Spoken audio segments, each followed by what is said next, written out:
come true on this tour, so I just have to thank them from the bottom of my heart. Valeria Falcone on the bass.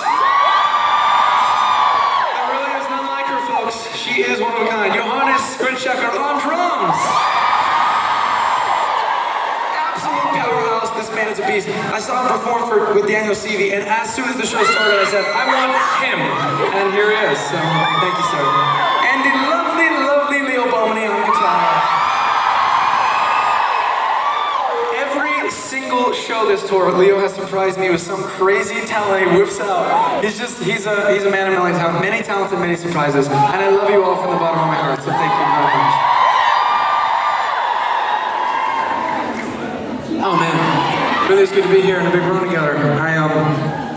All the way across the pond, like I said, in LA, or really San Diego. I started writing music in my room when I was 13, 14. I had a ukulele, didn't know what I was doing. But I didn't need to, I just kept writing, and eventually, when I was 16, I started going out to LA to audition for things. And my managers were like, why don't you post some of the songs you've written on Instagram? And I was like, okay. So I did. And then I was going out, well actually, I got this audition for this stupid show, or so I thought. I said, no way, I am never going to audition for that, there's no way you can get me to do that.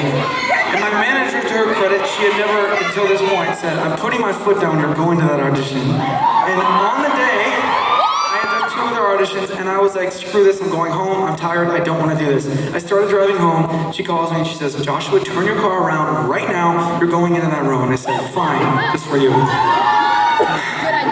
Fast forward to a couple weeks later, I'm in the final callbacks for this, again, little indie show, you've probably never heard of it.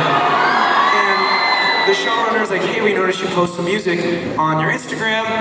We'd love for you to write music for the show if that's something you're open to. And I was like, okay, I mean, maybe, I don't know.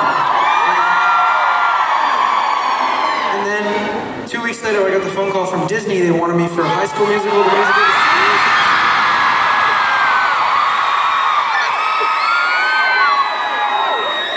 Years later, we're on season 4 and I've written a handful of songs for the show. I tell this story because I could have just as easily not posted those videos. I could have just as easily driven home, gotten in bed, taken a nap, or gone on TikTok, but I didn't. And yes, there are many times nowadays where instead of doing something productive or something that will lead to my dreams, I do something I shouldn't. But my point is, you never know unless you go for it. So if there's that thing you want to do that you're scared to do, take this as permission and fucking do it, okay?